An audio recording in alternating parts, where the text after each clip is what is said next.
Et bon bah merci pour ce petit déj. Hein. J'ai failli vous envoyer un mail en disant alors du coup je vais pas avoir des pâtes aux trucs. Moi au petit déj je suis capable de manger des pâtes aux trucs. C'est vrai, ouais. Tu l'aurais dit. C'est vrai. Alors vraiment tu te retrouves avec des pâtes aux trucs à 9h30 du matin. C'est vraiment. Bienvenue, vous écoutez Entre nos lèvres, le podcast qui raconte les vraies histoires autour de la sexualité, mais pas que. Nous sommes Céline et Margot, et depuis 2018, dans un coin de notre salon, on accueille des inconnus et on enregistre leurs témoignages. Grâce à eux, et après avoir compris qu'il existait de nombreux tracas quotidiens pour lesquels il n'y avait toujours aucune solution saine et efficace, on a décidé de les inventer. Du coup, Entre nos lèvres, c'est aussi maintenant une marque de soins qui vous aide au-delà des écouteurs et accompagne votre sexualité, mais pas que. Et pour ce nouvel épisode, on accueille aujourd'hui une nouvelle invitée, Zoé. Zoé a 41 ans et avec elle, nous avons discuté des enfances singulières, des îles et de l'école internationale, de l'EMDR et de la peur des avions, des petites culottes blanches et du corps qui fissure, mais surtout des souvenirs qui nous échappent. Avant de commencer l'épisode, nous tenions juste à vous avertir que celui-ci racontera une expérience traumatisante et pourrait être difficile à entendre pour une jeune auditrice ou un jeune auditeur, pour une personne, comme Zoé, victime d'inceste. Si tel est votre cas, peut-être vaudrait-il mieux patienter jusqu'au prochain épisode, ou l'écouter à un autre moment quand vous serez préparé. Pour les autres, on vous souhaite une belle écoute. C'est parti. Alors, est-ce que ça te plaît d'être une femme ? Je pense qu'avant, je me percevais pas forcément comme une femme. Et là, depuis quelque temps, je me reconnecte, on va dire, à ce que c'est que d'être une femme. C'est une multitude de choses. C'est à la fois une espèce de puissance et de force, avec aussi un peu de douceur. Il m'a fallu vraiment beaucoup de temps pour comprendre que j'étais une femme. Avec le travail que je fais, je réalise qu'être une femme, ça se passe dans le corps. Et comme j'étais très déconnectée de mon corps, je pense que le fait de pas me sentir femme passait par là. Est-ce que ça veut dire quelque chose pour toi, la féminité ? Je suis un peu embrouillée avec cette histoire de féminité. Pour l'instant, c'était ce que la société m'en renvoyait et l'approche qu'on a de la position des femmes. Et vu qu'on est dans une période très dense sur ce que c'est être une femme en ce moment, ça va me ramener à ça.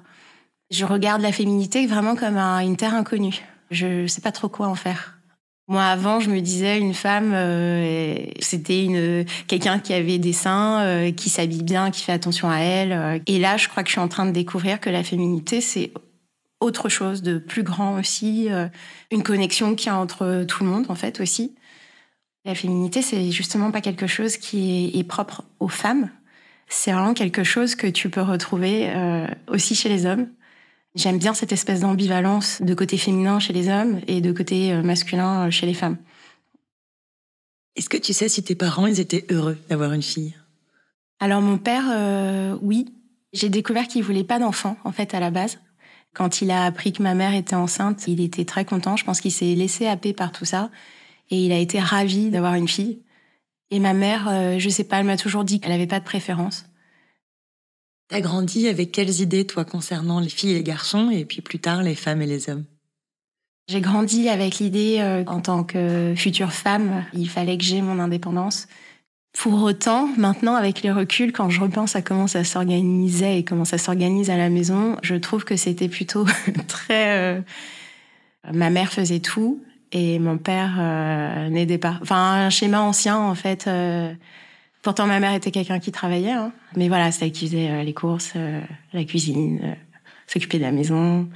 J'avais l'impression que mon père était pas justement dans ces clichés de rapport homme-femme. Et puis, en grandissant, je me suis rendu compte que, en fait, si. Est-ce que tu te rappelles de ton premier souvenir par rapport à la sexualité ? J'ai l'impression que la sexualité a toujours été dans ma vie. Donc, j'ai pas de souvenir vraiment très précis. J'ai l'impression d'avoir baigné là-dedans tout le temps, tout de suite. C'était présent comment ? Mes parents étaient très libres. On se baladait à poil à la maison sans aucun problème. J'ai aussi surpris mes parents plusieurs fois. Donc, j'ai très vite compris... en tout cas, je suis quasiment sûre d'avoir jamais posé la question de comment ça se passe, en fait. C'était pas un questionnement pour moi. Mais du coup, voir tes parents se balader nus dans la maison, pour toi, c'était quelque chose qui était lié à la sexualité ? C'est un lien que je fais là tout de suite. Est-ce que c'est inconscient ou quoi ? J'en sais rien. Parce que avant, je t'aurais dit que... Non, au contraire, ouais, ça n'a rien de sexuel, c'est juste t'es à poil et c'est tout. Quand tu dis que tu as surpris tes parents faire l'amour, t'étais petite ? Ouais, j'étais petite. Ouais. Mais pareil, c'est-à-dire que quand je les ai surpris, je me suis pas demandé ce qu'ils faisaient. T'as compris ? Ouais. Ils ont réagi comment, eux ? Ah ouais, je me suis faite gronder parce que la porte était fermée, que j'avais pas frappé, etc. On n'en a pas spécialement reparlé non plus après, je crois pas. J'ai pas le souvenir. Est-ce que tu pouvais discuter avec tes parents ? Par exemple, est-ce que c'était quelque chose dont tu pouvais leur parler, ça ? Je pense que oui. Je suis partie très tôt de chez mes parents et je pense que je suis partie aux âges où potentiellement tu peux te poser ce genre de questions. Et du coup, je leur ai pas posé de fait. T'es partie de chez tes parents à quel âge ? J'avais 9 ans pour que j'ai accès à une certaine éducation. J'ai été en internat. Moi, j'ai grandi sur une île. Je pense que de leur point de vue, pour certaines choses, ça limitait peut-être. Je suis allée dans une école internationale pour être en contact avec plein de différentes cultures, apprendre d'autres langues, et voilà. T'étais sur quelle île ? J'étais en Guadeloupe. T'es arrivée en métropole ou pas du tout ? Alors, j'ai quitté l'île, ouais, et je suis allée en Suisse. Et partir de la Guadeloupe à 9 ans, c'est quelque chose qui t'a fait peur ? T'étais contente ? T'as ressenti quoi ? J'ai aucun souvenir. J'ai toujours dit que je pensais pas l'avoir mal vécu, parce que j'y ai vu le côté positif qui a suivi. Sur le moment, j'ai pas de souvenir justement de ce départ. J'ai souvenir des préparatifs, des pulls, des manteaux, des bonnets. Donc il y avait ça qui était excitant, parce que c'était vraiment quelque chose de nouveau. Mais sinon, le départ, jusqu'à présent, j'ai pas eu l'impression que c'est quelque chose qui m'ait posé problème. Et tes parents, après, ils avaient quel rôle dans ta vie ? Tu les voyais un peu ? Tu les voyais plus du tout ? C'était comment ? C'est une période un peu floue. Autant j'ai des souvenirs très précis de certains moments que j'ai vécu là-bas, des super moments d'ailleurs. Je sais que ça m'arrivait de rentrer forcément, mais je pense pas que je rentrais à chaque vacances parce que ça me paraît beaucoup. C'était, je compte sur moi, j'ai une aventure qui est là et j'avance là-dedans. Donc il n'y avait pas de question de où est mon père, où est ma mère, non. Et du coup, quand on a 9 ans dans un internat, parce que c'est pas pareil à 9 ans que quand on a 16, 17, 18, est-ce qu'il y a des personnes qui prennent ce rôle ou est-ce que t'as juste des profs ? Est-ce qu'il y a des... Il y avait des femmes qui s'occupaient de nous, mais pas essentiellement que de nous. Hein. Donc on peut dire qu'elles représentaient un peu cette statue, mais il n'y avait pas quelqu'un qui avait vraiment ce positionnement-là, maternel ou paternel, non. Est-ce qu'il y avait des liens d'amour avec ces femmes ? Est-ce qu'elles vous donnaient de l'affection, de la tendresse ? Ou est-ce que c'était des rapports hiérarchiques d'éducation, de tenue ? Ou est-ce que... Alors, j'ai ressenti ça plutôt avec les mamans des enfants qui étaient dans ma classe. Quand j'étais invitée, soit à des anniversaires ou etc., et qu'elles découvraient que moi j'étais à l'internat, ouais, je voyais dans leurs yeux le côté « Oh là, attends, je vais te prendre un peu sous mon aile, viens. » Je voyais bien qu'elles projetaient un peu quelque chose. Ouais. Et du coup, à cet âge-là, si t'avais besoin d'aide ou besoin de parler à quelqu'un ou des questions à poser, parce qu'en fait, c'est un âge aussi où, ouais. où on découvre le monde, où on est curieux, où on a plein de questions, tu pouvais te tourner vers qui ? J'ai l'impression d'avoir intégré qu'il y avait moi. Après, si, il y avait les copines. Les questions, je les posais aux copines, moi. Après, l'intérêt aussi d'avoir été dans cet endroit, c'est qu'il y avait vraiment différents âges, différentes cultures. Donc, les choses que j'apprenais, je les apprenais aussi soit en les regardant, soit en traînant avec elles et en écoutant un peu les conversations. J'ai l'impression qu'on a très vite été grandes. On traînait en ville, on allait chez les unes et les autres, on faisait des booms. Enfin, c'était très joyeux pour ça. J'ai souvenir d'avoir un bon groupe de copains, c'était cool. Du coup, c'est à peu près à ces âges-là que tu découvres l'existence de la sexualité. Est-ce que des filles qui sont plus grandes que toi t'en parlent ? Est-ce que comment ça se passe ? Maintenant que j'ai des enfants et que je repense aux conversations que nous, on avait à cet âge-là, je me dis, c'était quand même très cru. C'est l'époque d'Action ou Vérité. Moi, j'étais souvent en observatrice. Je voyais tout le monde avec cette espèce de curiosité, d'agitation, Moi, ça me disait rien du tout. Donc, je faisais vraiment tout pour l'éviter. Donc ça, c'était avec ceux qui avaient mon âge. Et après... à l'internat, il y avait dans la chambre d'à côté une des filles qui est tombée enceinte. Je me rappelle pas maintenant quel âge elle avait, mais de fait, elle était quand même assez jeune. Moi, j'étais fascinée en fait. Je trouvais ça génial. Je me rendais pas compte, évidemment. Pour moi, elle avait une espèce de statue. Et puis tout le monde était un peu au petit soin aussi avec elle. Et puis un jour, elle a pu être là. Je sais pas ce qui s'est passé. Et peut-être rentrer chez elle ? Aucune idée. J'étais trop petite, je crois, pour vraiment réaliser tout ça. Est-ce que tu sais si cette jeune femme qui est tombée enceinte à ce moment-là, est-ce que tu as des souvenirs de comment ça a été accueilli dans l'internat ? Est-ce que Non, justement.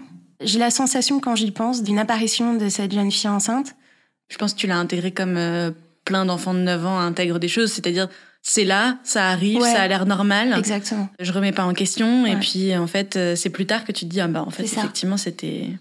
Mais je crois qu'alors du coup, cette rencontre de cette fille enceinte aussi jeune, moi, ça m'a créé un vrai fantasme de la femme enceinte et des bébés, de l'univers des bébés. Ça te donnait envie ?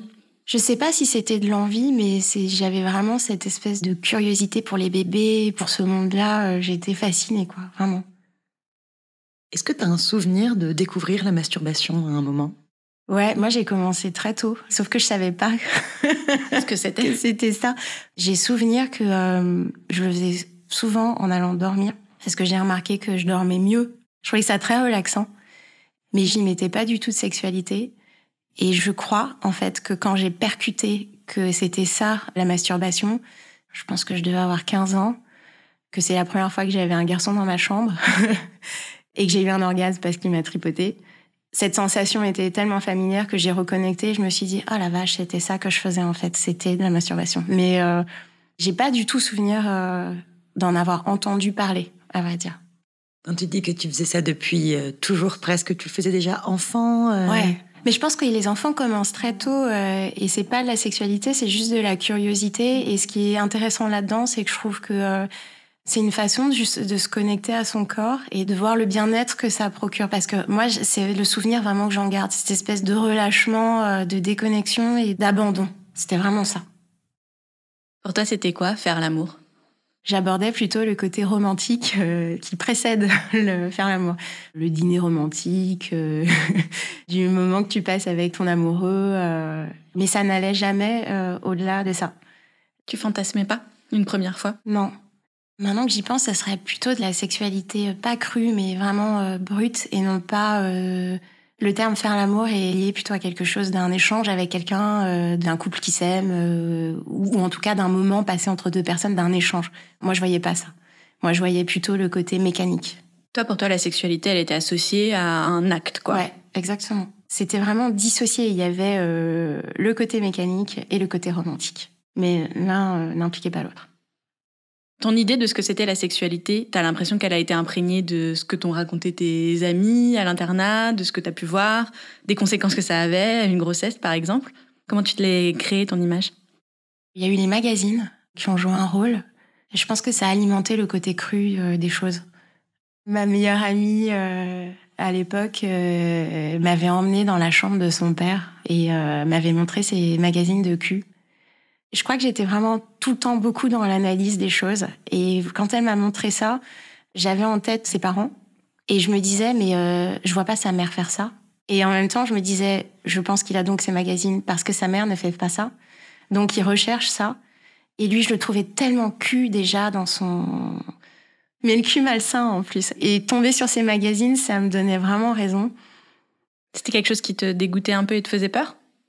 C'était vraiment synonyme de sale et de danger.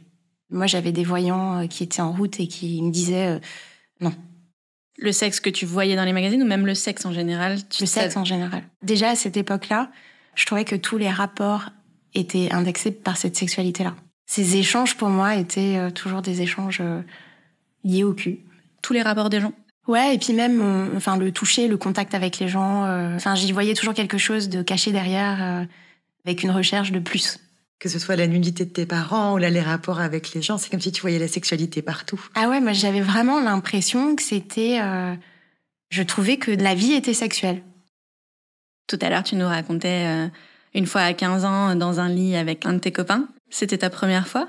Oui. Ah, ça a été un choc. Ça, orgasme la première fois, ça nous arrive pas à toutes. Hein. Oui, c'est vrai.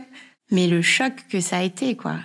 Même sur le moment, j'en avais rien à carrer qu'il soit là ou que ce soit lui qui ait fait ça. C'était une telle révélation de me dire « Ah, c'était ça !»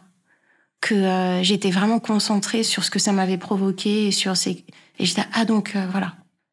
Est-ce que du coup, le fait que t'aies un orgasme et que ce soit plaisant, ça t'a réconcilié du coup avec ce truc de sexualité un peu sale que t'imaginais ou pas du tout ? Non, j'étais dans l'analyse. J'étais vraiment plutôt dans le côté il s'est passé ça, ça a provoqué ça, ça veut dire ça. Pas du tout justement sur le côté dont je parlais au début de ça m'a relâché, je me suis abandonnée. Non, il y a toujours l'ombre du truc, c'est un peu dégueu qui planait quand même. Je m'étais dit, oui, tu l'as laissé quand même faire ça. D'autant plus quand on est arrivé à l'adolescence. C'était vraiment un sujet qui tournait à l'obsession pour tout le monde. Et moi, je me disais souvent, comment ça se fait que moi, j'ai aucune curiosité? En fait, je les écoutais parler au fond de moi, je me disais, mais de façon inconsciente, parce que finalement, je l'entendais pas, mais je me disais, moi, je sais déjà ce que c'est. J'ai pas du tout envie d'y aller, mais vraiment pas, quoi. Et j'ai fui toutes les possibilités de me retrouver dans ce genre de situation. Quand tu dis que tu savais déjà ce que c'était, c'est quoi le premier souvenir qui te vient en tête? En fait, j'ai toujours eu l'impression qu'il m'était arrivé quelque chose sans jamais réussir à comprendre. Je disais toujours qu'il me manquait une clé à mon histoire. Et par vagues, ça revenait régulièrement dans ma vie, cette espèce de truc de... mon corps me disait ça. Mais j'avais pas de souvenirs, pas de trucs auxquels me raccrocher. Donc je me disais, je me fais des films, quoi. Et puis là, les quelques années, j'ai eu plein de petites douleurs, de petites choses, comme si mon corps se déréglait au fur et à mesure. Avec mon cycle, par exemple, j'avais l'impression d'être en permanence en syndrome prémenstruel. Ça commençait 10 jours avant le début de mes règles et je vrillais complètement, quoi. Et je me reconnaissais pas du tout. Et sur un mois, je pense que j'étais vraiment moi présente une semaine. Après, j'ai commencé à avoir des palpitations régulièrement. J'ai eu des problèmes de respiration, j'avais le souffle coupé, je dormais mal. J'avais aussi des problèmes de vessie. J'ai envie de faire pipi en permanence. Et quand j'ai envie d'aller aux toilettes, c'est dans la seconde. Vraiment comme si mon corps était en train de fissurer et disait il y a des choses que je peux plus contenir, il faut que tu te démerdes. Là t'es arrivé au bout d'une course, tu pourras pas t'en sortir autrement. Et j'ai fait, je pense qu'on appelle un burn-out.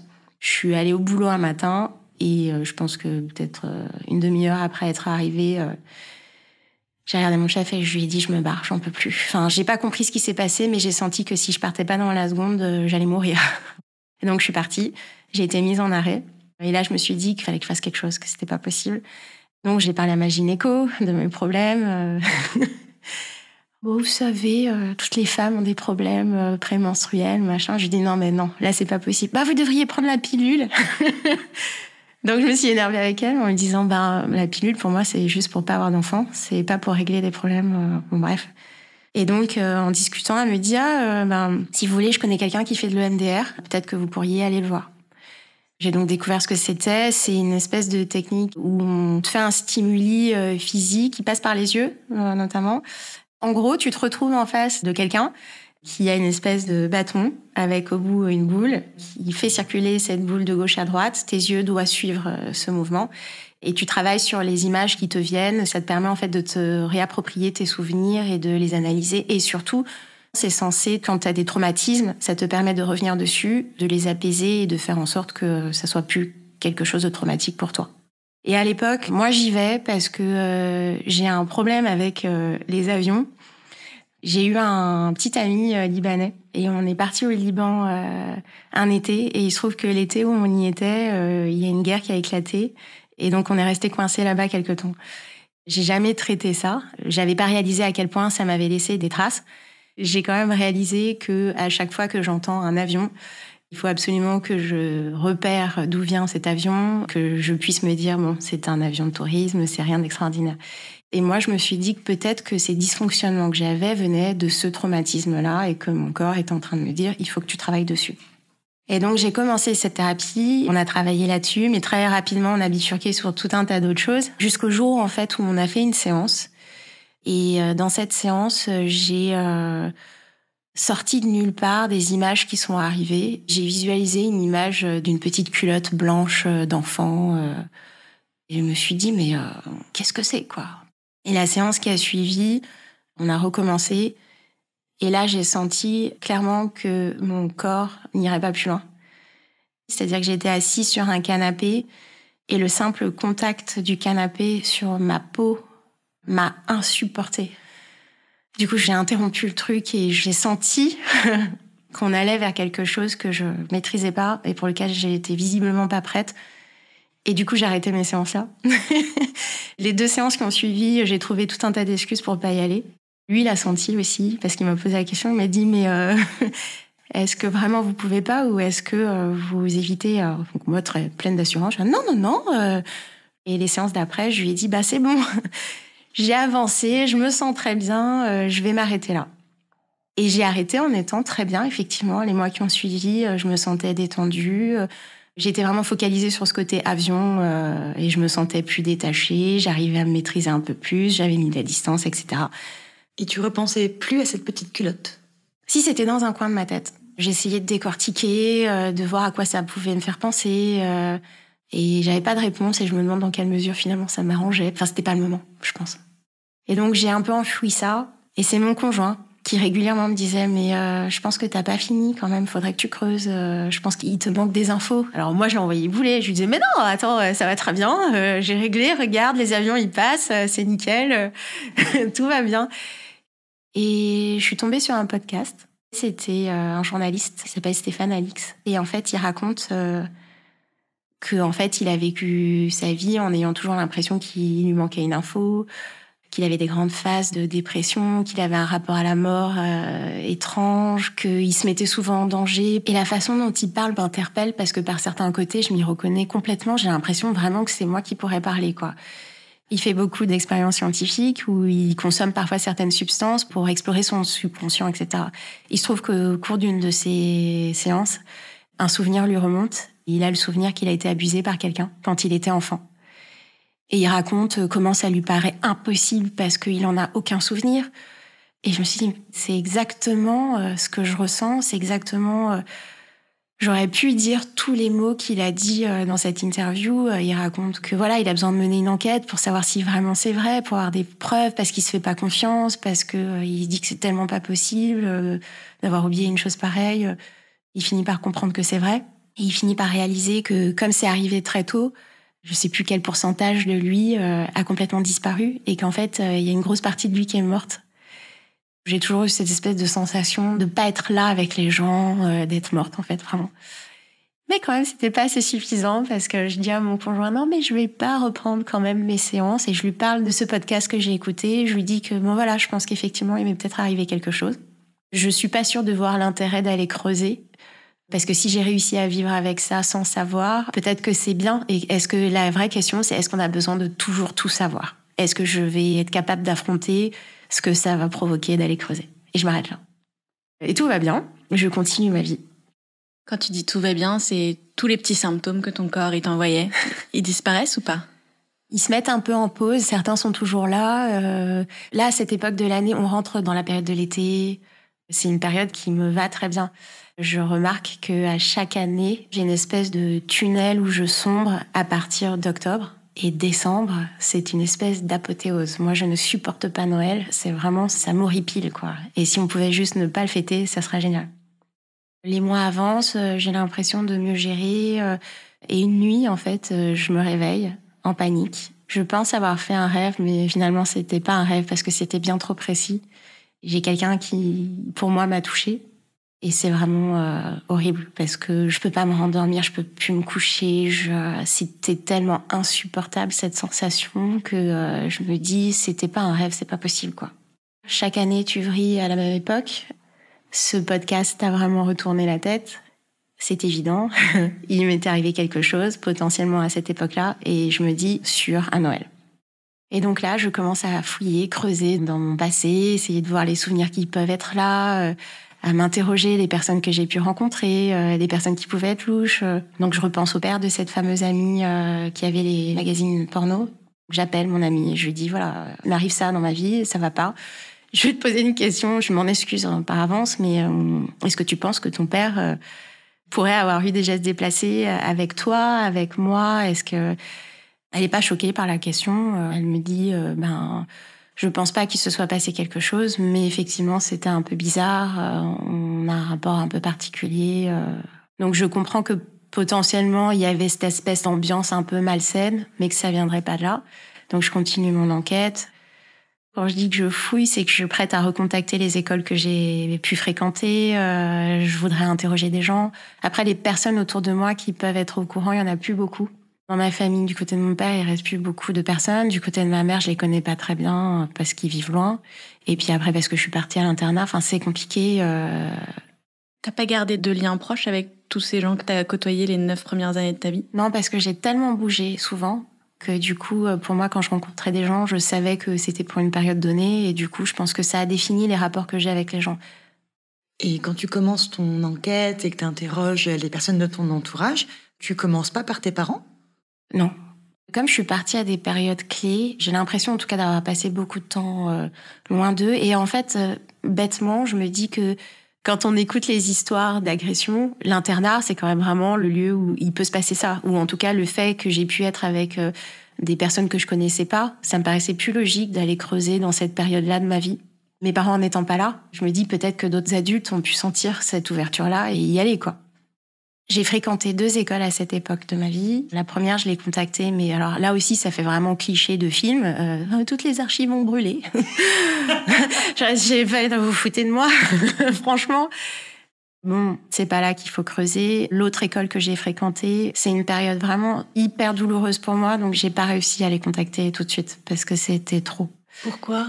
Après être allée dans cette école où j'étais bien internationale, j'étais libre. Mes parents ont déboulé un jour en me disant « Tu vas changer d'école ». Et donc, j'arrive dans cette école qui est à Saint-Germain-en-Laye.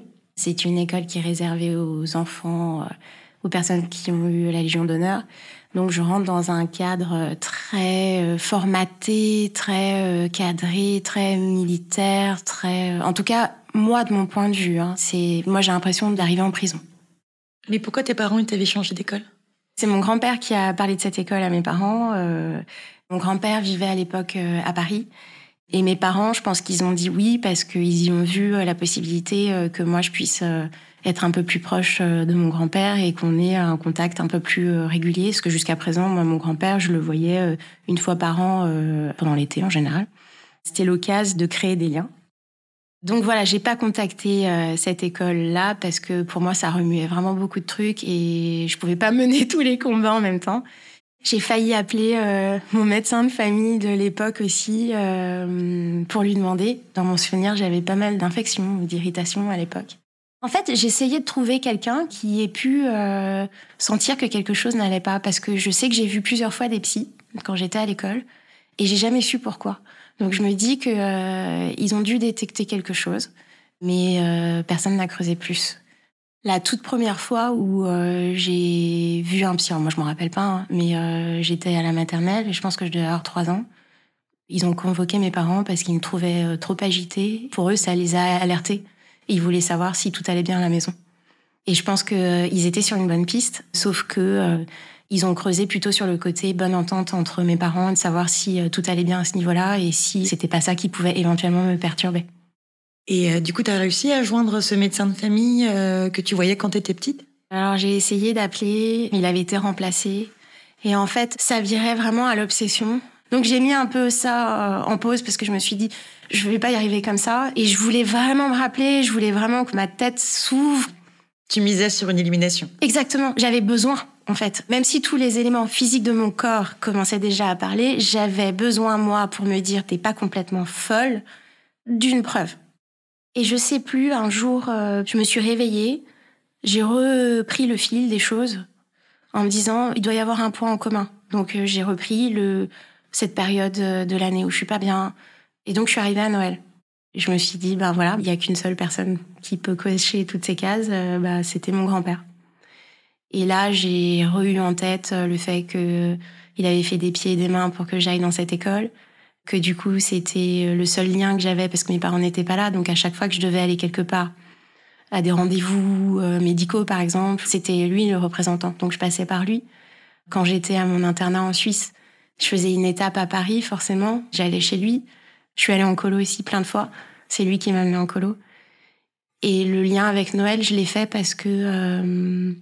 à l'époque, on vivait donc en Afrique avec mes parents quand j'étais bébé. On est venu s'installer en Suisse. C'était le Noël de mes 3 ou 4 ans. Ma mère a invité mon grand-père, ça faisait longtemps que tout le monde ne s'était pas vu. Elle lui a proposé de venir passer Noël avec nous. Quand j'ai fait la connexion avec mon grand-père, le premier réflexe que j'ai eu, pour une fois, c'est d'appeler ma mère. Et je lui dis, voilà, je pense que j'ai été abusée par mon grand-père. Et donc, on commence un peu à discuter. Elle me lâche quelques éléments comme ça. Elle me dit oui, c'est vrai que il voulait avoir un avis sur tout. Il intervenait sur la façon qu'elle avait de m'habiller, de me coiffer. On me disait oui, bon, c'est vrai, il a fait des pieds et des mains pour que tu viennes dans cette école. Bon, nous, on a dit oui pour lui faire plaisir. Et donc, ce Noël-là, est-ce que tu as remarqué quelque chose?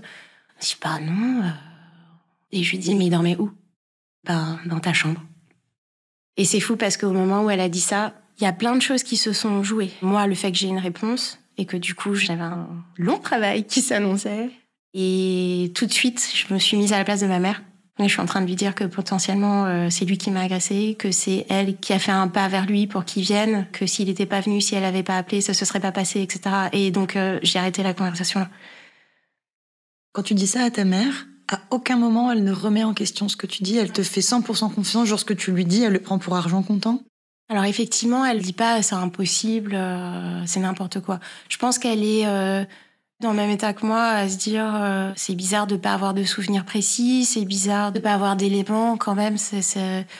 Après, ce qu'il y a, c'est que toi non plus, t'es pas arrivée avec une certitude. Voilà, t'es arrivée avec un questionnement, donc elle t'a suivi dans le questionnement. Exactement. Mais même moi, je me le dis. C'est-à-dire que je suis à la fois, c'est sûr, c'est évident. Je veux dire, chaque particule de mon corps me dit, c'est vrai, c'est ça, il s'est passé ça, fais confiance à ton corps. Mais ma tête me dit, tu n'as pas de souvenir. Il y a aucun élément. Et ça, rationnellement, c'est de l'ordre de l'impossible. Et avoir continué à voir cette personne-là, sans qu'à aucun moment, il y ait quelque chose qui remonte, parce que c'est fou quand même. C'est la mémoire traumatique, du coup. Ouais, j'en ai entendu parler de cette mémoire traumatique, de la protection que c'est, du cerveau qui déconnecte, etc. Donc je sais. Et je l'ai entendu plein de fois dans le récit d'autres personnes, et j'ai jamais remis ça en question, parce que pour moi, c'était tout à fait cohérent que tu déconnectes quand quelque chose est aussi violent. C'est normal, surtout petit. Mais ça m'arrive à moi, et pour moi, c'est juste du doute. Après ce coup de fil avec ta mère, est-ce que tu peux en parler avec ton grand-père, du coup? Non, parce qu'il est mort depuis quelques années déjà. Donc j'ai plein de pièces de puzzle. Et c'est à moi de remettre ces pièces en place pour faire une connexion et pour apaiser mon corps et ma tête. C'est vraiment ça le travail que je vais devoir faire, et je vais devoir le faire seule, parce que peut-être que personne n'a été témoin. En fait, c'est pas totalement vrai. Mon grand-père s'était remarié, et à l'époque où je suis à l'internat, il vit avec cette femme. J'avais pas particulièrement de contact avec elle, et quand j'en avais, je sentais que je l'agaçais profondément. Et j'arrivais pas à comprendre d'où ça pouvait venir. Et maintenant, je me dis que peut-être que justement, soit elle sentait quelque chose, soit elle a vu quelque chose, soit... Voilà, bon, je tombe encore avec plein de questions. C'est une option aujourd'hui pour toi d'aller la voir? Plein de fois, je me suis dit, je vais aller lui poser la question, je vais la mettre devant ça. Et je balance parce que je me dis, j'ai pas envie de tout faire reposer là-dessus, parce qu'elle peut très bien me prendre de haut et me dire, mais n'importe quoi, tu te fais des films, comment tu peux raconter quelque chose comme ça? Et dans ces cas-là, je pense que ça me remettra dans une mauvaise dynamique. Et sinon, je peux juste décider de me faire confiance, moi, et faire ce qu'il faut pour que moi, je sois bien sans passer par ça. T'as le sentiment que t'as besoin de preuves, ou ta conviction profonde, elle te suffit? Eh ben, c'est ça qui est très paradoxal avec la mémoire traumatique, je pense. En tout cas, je parle pour moi, c'est que c'est un ballottage. Là, ça fait 1 an, voilà, que je travaille là-dessus, que j'essaye de comprendre, que j'essaye de décortiquer, que j'essaye de voir tous les mécanismes qui ont été mis en place et tous les impacts que ça a eu sur moi. Donc au début, c'était vraiment obsessionnel. J'avais vraiment besoin d'avoir des preuves, que ça soit sûr, que je tombe sur quelque chose qui me dise c'est vrai à 100%. Mais ce qui a pris le dessus maintenant, c'est que oui, je me fais amplement confiance. Je veux dire, mon corps, il s'est pas déréglé pour rien. Et si vraiment je remonte le fil de toute ma vie depuis, mon corps a toujours parlé à plein de niveaux. Est-ce que la remontée de souvenirs, ce serait une preuve suffisante pour toi? Oui, je mentirais si je disais que j'aimerais pas qu'il y ait des souvenirs qui remontent. Après, j'en ai quelques-uns qui remontent, mais je pense que quand ça fait des années qu'on fait tout pour bloquer quelque chose, même quand ça commence à émerger, c'est tellement insupportable que, paf, je recouvre encore un petit peu de ça, parce que faut être prêt à la voir. Ces souvenirs, ils sont remontés tout seuls, ou pour ça t'as fait de l'hypnose, ou... J'ai fait la démarche d'en parler avec une amie. Elle travaille parfois avec des personnes qui peuvent avoir des difficultés. Et je lui ai dit, voilà, il m'est peut-être arrivé ça. Est-ce que tu connais une psy, quelqu'un? Je voulais quelqu'un qui ait cette approche-là, de ce genre de traumatisme-là. Parce que mon but à ce stade-là, c'était vraiment d'avancer. Pas de juste survoler les choses. Parce que j'avais déjà fait une première thérapie avant. On avait déjà décortiqué pas mal de trucs. Mais je trouve qu'on tournait autour du pot au final. Et donc, j'ai entamé un suivi avec cette psy. Et donc, on démêle ensemble le fil de tout ça. On alterne le côté parler et le côté... parfois, c'est mon physique qui prend le dessus. Donc, elle me fait m'allonger, descendre vraiment au plus profond de moi pour essayer de voir dans quel état je me trouve et de voir quelles sont les images qui remontent, quel est mon ressenti. Et c'est assez fort, ouais. En général, il n'y a pas de magie, il n'y a pas d'hypnose non plus, il n'y a pas de... Mais c'est vraiment d'accepter de laisser émerger des choses qui peuvent déranger. Et du coup, c'est quelles images, quels souvenirs t'as eu? Au début, c'était pas des souvenirs précis. Enfin, au tout début, moi, j'ai déboulé avec cette espèce d'incompréhension et j'étais perdue et j'étais triste, j'ai beaucoup pleuré. J'ai dû accepter de laisser sortir des sentiments que je bloquais. Quand tu as cette mémoire traumatique, tu te construis un personnage, dans mon cas, qui s'adapte aux personnes que j'ai en face de moi. Et donc là, vu que ça commençait à fissurer, j'ai même moi dû comprendre qui j'étais parce que je me suis rendu compte qu'au final, à force d'avoir mis plein de masques, plein de personnages, de m'être adaptée à chaque fois aux personnes que j'avais en face pour passer inaperçue, pour me protéger, je savais pas qui j'étais. Ça remet en cause plein de choses. Tu te dis, mais est-ce que c'est vraiment moi ou est-ce que c'est une personnalité que je me suis créée pour me protéger? Donc il faut se reconnecter avec soi. Il faut accepter les côtés noirs aussi de qui tu es. Moi, je me voyais comme quelqu'un de très lisse, très doux, très... Et en fait, je suis quelqu'un d'hyper en colère. C'est une colère qui me choque et qui, à chaque fois, m'interpelle et je me dis, mais qui est cette personne qui vrille? Mais c'est moi aussi. Je vous ai dit que j'avais des problèmes de vessie. Donc, pendant que je menais mon enquête, j'ai pris en parallèle rendez-vous avec une urologue en me disant, peut-être que j'ai un problème mécanique, on va creuser là-dessus. Et donc, on fait le rendez-vous. Et juste avant de partir, je lui ai dit, est-ce que ce genre de symptômes peuvent correspondre à des personnes qui ont été agressées? Et donc, elle me dit, oui. Et elle me dit, typiquement, on met en place, en fait, des choses pour soulager les personnes, mais que si ces choses ne marchent pas, ça fait partie des questions qu'on pose tout de suite après. Et donc, je suis sortie de ce rendez-vous. Pour moi, c'était une preuve, en fait. Je suis ressortie là, je me suis dit, en fait, t'es pas folle. C'est totalement cohérent. Ce que tu décrivais, qui était donc le besoin d'aller aux toilettes tout de suite dans la seconde, tu peux aussi imaginer que c'est une stratégie pour partir. C'est ton corps qui met en place une alerte pour dire tu te barres maintenant. C'est sinon, possible. Alors, oui et non.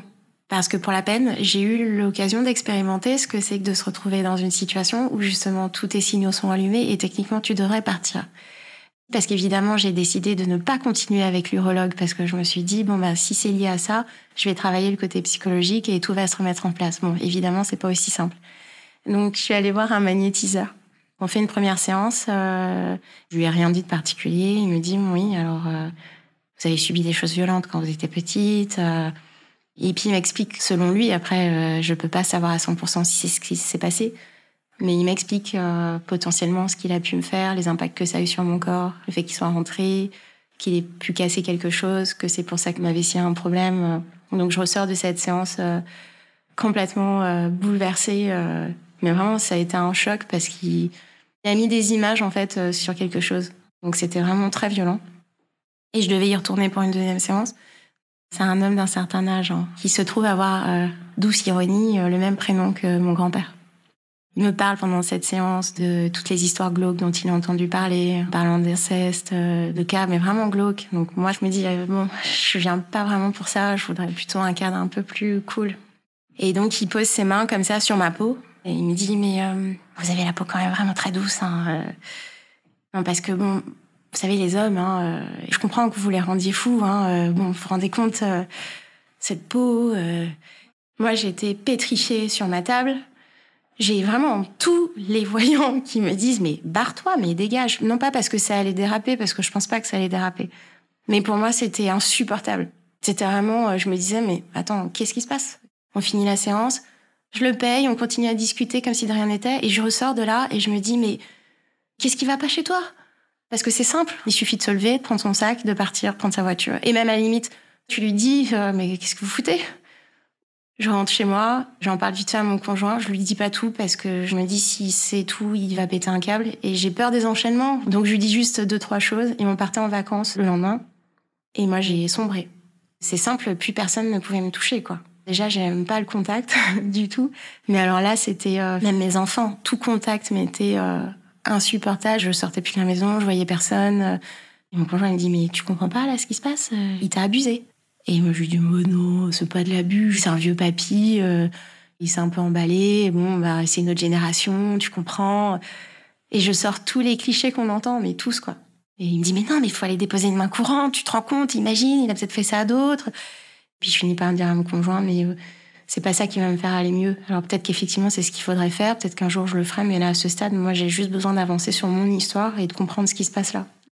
Donc je vois ma psy, je lui en parle, et il m'a fallu plusieurs séances pour mettre le mot et pour accepter et pour dire j'ai subi un abus. Mais même là, de le dire, ça me paraît faux.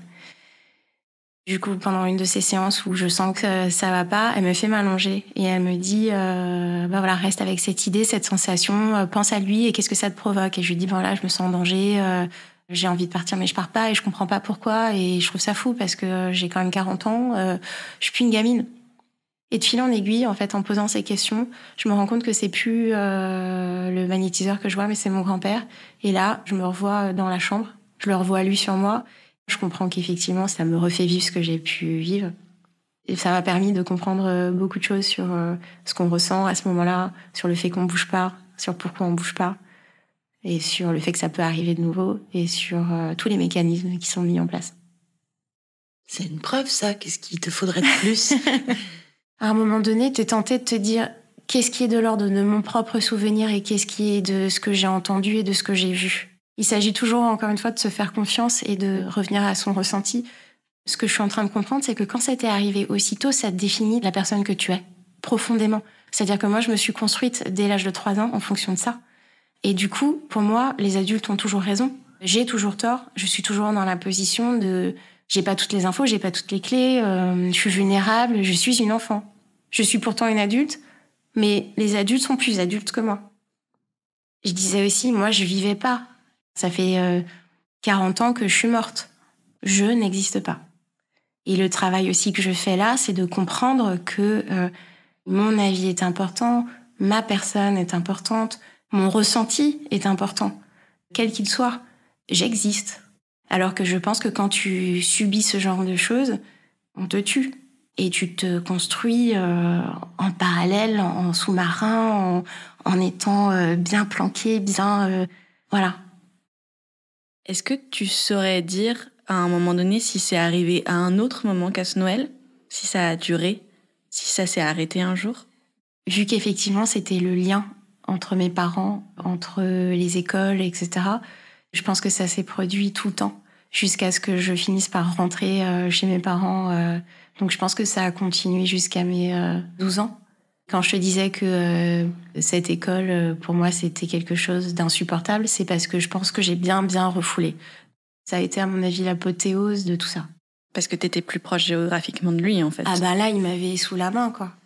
Avec le recul, j'ai quand même pas mal de colère parce que je me dis, j'ai vraiment eu tous les... Quelqu'un aurait dû être alerté. Ça m'est insupportable de me dire que personne ne s'est interrogé. Parce que moi, je bossais très bien. Et à partir du moment où je suis arrivée dans cette école, j'ai complètement décroché. Je participais plus en cours, j'avais aucun intérêt. Je faisais pipi au lit pendant très longtemps. Ça, c'est un gros signe, normalement, qu'on doit interpréter en tant que parent. Exactement. Et je me disais, mais comment ça se fait que personne s'est dit, c'est bizarre que cette gamine de 11 ans fasse encore pipi au lit? C'est pas normal, c'est pas logique. D'où l'importance d'en parler de plus en plus aussi.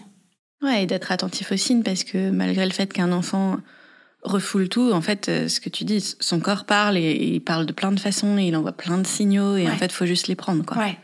Et je comprends que ça soit vraiment très difficile, parce que quand j'y réfléchis, je me rends compte que en surface, j'allais très bien, je fonctionnais normalement. Je pense pas qu'on aurait pu, en dehors de ça, se dire, tiens, il y a quelque chose qui va pas. Et puis tu fais tout de toute façon pour pas attirer l'attention. Et d'ailleurs, quand moi tout ça a commencé à remonter, je me rappelle les premiers temps, j'allais déposer mes enfants à l'école. J'étais tellement mal parce que je regardais les enfants et je me disais, parmi eux, il y a quelqu'un qui vit ça. Le jour où ton grand-père est mort, c'était, j'imagine, un moment où tu n'avais pas encore du tout fait tout ce travail. Tu l'as vécu comment, la mort de ton grand-père? Il faut savoir que mon grand-père, on habitait à quelques rues l'un de l'autre quand je suis venue faire mes études. On se voyait jamais. Je rentrais de l'école un jour, j'avais un parcours habituel que je prenais normalement et ce jour-là, je l'ai changé. Quelques minutes avant que je passe, il y a eu un accident de moto. J'ai juste vu des pompiers en train de faire un massage cardiaque. Et en passant, je me suis dit, c'est lui. Et je suis rentrée chez moi. J'avais l'impression d'être juste bouleversée parce que quelqu'un s'était fait renverser et qu'il était potentiellement en train de mourir. Dans la journée, j'ai eu ma mère au téléphone. La conversation a été interrompue parce que mon père rentrait dans la pièce à ce moment-là. Elle me dit, je te rappelle. Et donc, ils m'ont rappelé en me disant, voilà, on a quelque chose à te dire. Ton grand-père a eu un accident. J'ai dit, oui, je sais. J'étais sûre que c'était lui. Quelques jours après, je partais avec l'école pour un voyage d'études. C'était à Venise. Et du coup, j'ai pas pu être à son enterrement. Je suis rentrée, je pense, dans toutes les églises dans lesquelles je suis passée pour pleurer. Je suis pas spécialement croyante. Je le faisais pas pour lui.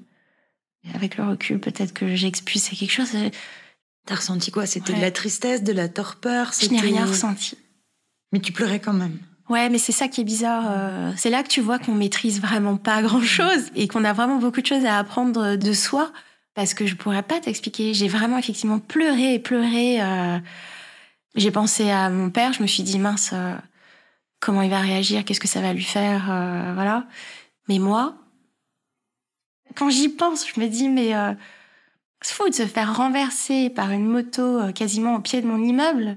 Il y a même à un moment donné que je me suis dit, cet accident a été provoqué par quelque chose qui se dit qu'il faut rétablir l'équilibre. C'était sa punition à lui qu'il recevait pour ce qu'il avait pu faire. Et maintenant que tu as quand même avancé dans ce travail, etc., est-ce que tu as à nouveau eu une conversation avec ta mère ou ton père à ce propos? Non. Avec ma mère, on n'en a plus jamais reparlé. Même si de toute façon, on en parlera, ça c'est évident. J'avais besoin moi aussi de faire mon travail de mon côté, que ça se transforme pas en quelque chose de rancœur ou de mais comment ça se fait que vous ayez rien vu et pourquoi personne s'est posé des questions et pourquoi. Et puis mon père, ça va être compliqué. Il faut accepter de lâcher une bombe énorme et d'accepter les répercussions que ça peut avoir. Ma crainte n'est pas qu'il ne me croie pas du tout. Ma crainte est plus de me dire peut-être qu'il me dira que lui aussi, il lui a fait des choses. Que peut-être que lui, il s'en rappelle pas, que peut-être que si moi je lui dis ça, ça va lui faire remonter des souvenirs. Faut être prêt à affronter ça, mais il faudra le faire. Et puis moi, à chaque fois que j'en parle, j'ai l'impression de salir les gens, enfin de les emmener dans cette espèce de côté dégueu. Et j'amène de la saleté, j'ai l'impression. Quand t'as écouté ce podcast qui t'a fait remonter tous ces souvenirs, tu te sentais salie? Non, bien sûr. C'était tellement si agréable, j'ai compris la puissance des mots. Je me dis, c'est bien qu'on en parle. C'est important, c'est aussi bien que tu en parles. C'est pour ça que je le fais, ouais.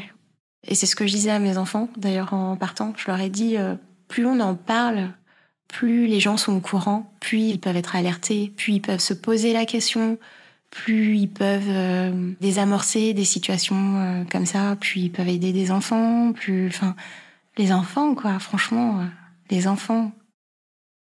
Moi, je sais que quand tout ça est arrivé, j'ai cherché. J'avais besoin d'entendre des témoignages, de comprendre, de savoir ce qui se passe, le ressenti des autres, savoir si moi je fonctionnais normalement, Et donc, du coup, c'est ça que ça me permet aussi. Et même si ça t'est pas arrivé, tu sais que ça existe. Tu parlais de tes enfants, justement. Tu leur as raconté? Ouais. Alors, il faut savoir que mes enfants, depuis tout petit, j'ai une espèce d'obsession à leur dire tu laisses personne te toucher, tu laisses personne te faire des choses qui te dérangent, ton corps c'est ton corps, ton intimité. Et j'avais pas encore toutes ces infos-là, mais vraiment ça tournait à l'obsession. Quand je les déposais quelque part, toujours je me disais mais il peut leur arriver des choses. Et puis même la maternité, ça a été quelque chose aussi de le toucher, le contact avec les enfants. Moi j'avais toujours peur de rentrer dans leur intimité, d'aller trop loin. C'était obsessionnel, ça. Même quand je les nettoyais, je me disais, est-ce que je franchis pas une limite? Alors que c'était mon enfant qui avait absolument rien d'anormal. Je leur en ai parlé, oui, parce que quand tout ça s'est remonté, j'étais vraiment pas bien. Je pleurais tout le temps. Maintenant, ils ont 7 et 9 ans. J'ai commencé à avoir des souvenirs et tout ça, à travailler là-dessus il y a peut-être 1 an. Donc, ils étaient petits et grands en même temps. Vraiment, c'est un entre-deux. Mais je pense qu'ils voyaient bien que ça n'allait pas. Et il y a des fois où j'étais vraiment très mal. Et donc, je me suis dit, toujours aussi dans cette logique de il faut parler. Donc, j'ai pas tout dit. J'ai pas expliqué qui l'avait fait, par exemple. J'ai juste dit que quand j'étais enfant, quelqu'un m'avait fait du mal, m'avait violé mon intimité, que c'était pour ça que je leur disais qu'il fallait qu'ils soient vigilants à ça, qu'ils fassent attention, parce qu'il y a des personnes qui sont mal intentionnées. Mais c'est difficile parce que faut trouver le juste milieu pour pas les affoler complètement et qu'ils aient peur de tout, et en même temps les mettre en alerte sur certaines choses. Il y a une autre chose aussi, c'est que moi j'ai grandi en me disant toujours le danger vient de l'extérieur. Le danger ne vient pas de ta sphère directe. On te le dit pas ça. Et moi ça m'a... J'ai trouvé ça fou de réaliser qu'en fait, non, le danger, il est à l'intérieur, vraiment dans ton cercle, dans les personnes directes aussi. Et ça, par contre, j'ai pas encore trop trouvé comment leur expliquer. Moi, je suis en survigilance. J'ai pas envie que eux soient en survigilance non plus. Toi qui as eu un corps qui t'a du coup beaucoup communiqué de signaux, aujourd'hui tu t'entends comment avec lui ? Je lui dis merci. Je vois à quel point il est puissant. Il a joué un rôle hyper important. Cette capacité de transformation, de protection. Je sais que je peux me reposer sur lui. Parce que c'est lui qui m'a amenée jusque-là. Est-ce qu'il y a un moment où tu te sens le plus à l'aise avec ton corps ? J'ai pas de problème maintenant particulier avec mon corps. Il est ce qu'il est, voilà. Mais par contre, quand je danse... Je pense que c'est l'un des rares moments où je m'autorise cette sensualité, cette féminité, les ondulations, etc. C'est parce que je m'en fous, parce que je sais que justement là, ça n'est pas sexuel. C'est juste une expression, un mouvement. Est-ce que tu as conscience de ton corps pendant l'amour ou est-ce que tu l'oublies complètement ? Alors avant, j'y pensais pas du tout. Maintenant, un peu plus. Depuis quelque temps, il prend un peu plus de place. C'est un peu compliqué là, il faut que je réussisse à faire la part des choses. Comme j'étais en recherche d'infos, de sensations, que je comprenais que ça passait par mon corps, je sais que les premiers temps, je me disais, mais même pendant que je couchais avec mon conjoint, je me surprenais à me dire, mais est-ce qu'il faisait la même chose ? Est-ce que ce que je ressens là, c'est quelque chose que j'ai déjà ressenti aussi ? Ça a été particulier, ouais. Au tout début, tu nous disais beaucoup que tu analysais tout dans la sexualité. Est-ce qu'aujourd'hui, c'est toujours le cas ou moins ? Ça dépend des périodes. Je pense que les périodes où je vais pas très bien, oui, je décortique encore un peu. S'il y a quand même bien quelque chose d'extraordinaire, c'est la sexualité. Et si c'est quand même vraiment génial, c'est le moment. Si t'arrives vraiment, à déconnecter, c'est un truc tellement dingue.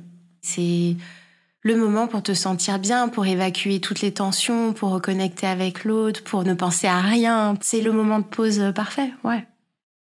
Dans toutes les relations que t'as eues, est-ce que ça a été quand même facile pour toi de poser tes limites, de dire ce que tu acceptais et ce que t'acceptais pas ? Je me suis souvent positionnée comme objet, je crois. Alors après, par chance, je suis pas tombée sur des tordus, heureusement. Mais je pense que j'aurais pu me mettre en danger facilement. Et aujourd'hui, c'est facile pour toi d'en parler avec ton conjoint ? Oui. Alors j'apprends, mais il est tellement cool que du coup, c'est facile. Est-ce que tu as le sentiment que vous êtes en phase, tous les deux, sur vos envies, sur votre vie sexuelle, sur vos limites, sur vos besoins ? Je te dirais, ça dépend des périodes aussi. Je pense que quelqu'un qui vit avec une personne qui a été abusée n'a pas une position vraiment très facile.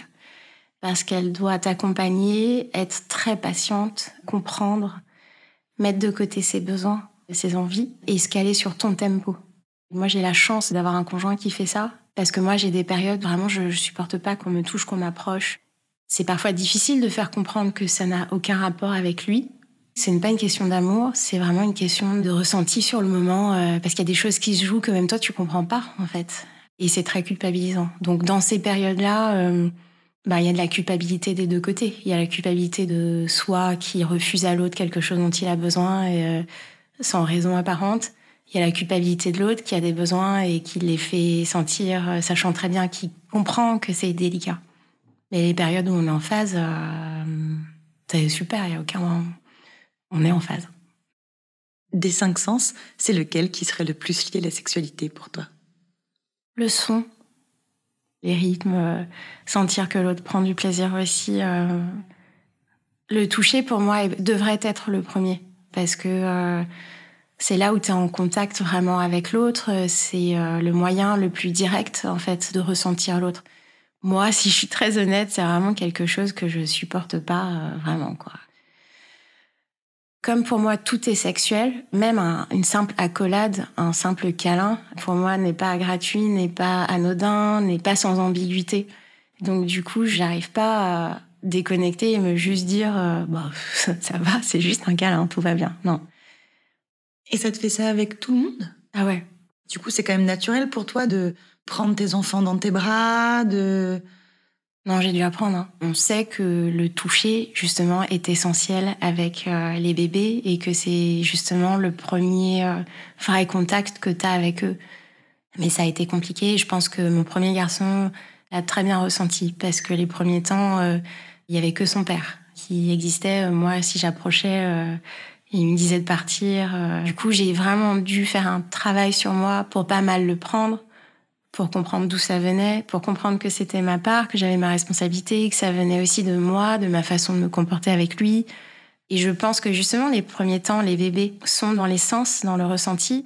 Quoi que tu fasses, ils te captent intégralement. Donc je pense que lui me connaissait déjà très bien sur des points que moi-même, j'avais pas encore compris. Donc il devait ressentir ce côté mince, j'arrive pas à me détacher de si je fais ça, ça peut peut-être dire ça pour lui. Ouais.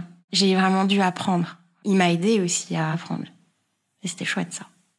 Et avec le deuxième, du coup, c'était un peu plus naturel ? Il m'a appris aussi, bien sûr. Il a eu des gros problèmes d'eczéma tout de suite, ça a été très compliqué. Donc là, pour la peine, le toucher, c'était essentiel. Il n'y avait pas d'ambiguïté possible parce que ce toucher, c'était vraiment un toucher d'apaisement, de soin et de tout va bien, je suis là avec toi, je te soigne, je t'aide, on trouve ensemble, on avance, on est une équipe, quoi. C'est quoi pour toi l'amour ? Accepter l'autre tel qu'il est, dans son intégralité, les parties qui te plaisent comme les parties qui ne te plaisent pas. Et je me dis que si t'es capable d'aimer quelqu'un en l'englobant intégralement, c'est vraiment ça, aimer. Et être capable de se mettre de côté, si tu penses que c'est pour le bien de l'autre. C'est un aller-retour, l'amour. Voilà, tu réajustes en permanence les choses pour que ça se passe bien pour les deux, pour que chacun trouve cet espace-là qui convient. De respect mutuel, d'accompagner, quoi. Un coup, t'es bien, t'es là pour l'autre. Enfin, moi, je le vois beaucoup dans mon couple. Moi, j'ai une chance vraiment dingue. Ça fait 10 ans qu'on est ensemble. J'ai l'impression vraiment que il est vraiment là pour moi. Moi, ça m'a beaucoup aidée pendant toute cette période-là. C'était vraiment... Il y a même des fois où ça m'a fait peur parce que je me suis dit, c'est fou d'avoir ce besoin-là de cette personne-là parce qu'elle est vraiment... Elle fait ce qu'il faut au bon moment et de la bonne façon. C'est l'heure de la question de la fin. Pourquoi est-ce que tu as voulu venir nous raconter tout ça et qu'est-ce qui était important pour toi ? Plus on va parler des abus, des viols, des incestes, de la maltraitance, quelle qu'elle soit, plus les gens vont prendre conscience que ça existe, être alertés de ces éléments-là, vont pouvoir comprendre ce qui se joue, peut-être être un peu plus indulgents dans certains cas aussi avec certaines personnes. Et puis surtout... Moi, j'ai vu le bien que ça m'a fait, en fait, d'entendre parler des autres personnes comme moi. Et je pense que ça participe aussi à se reconstruire, ça participe à avancer, ça participe à accepter, ça participe à éduquer, même si j'aime pas ce mot-là, mais quand même, il faut parler. Pour soi, pour les autres. Et pour plus avoir honte.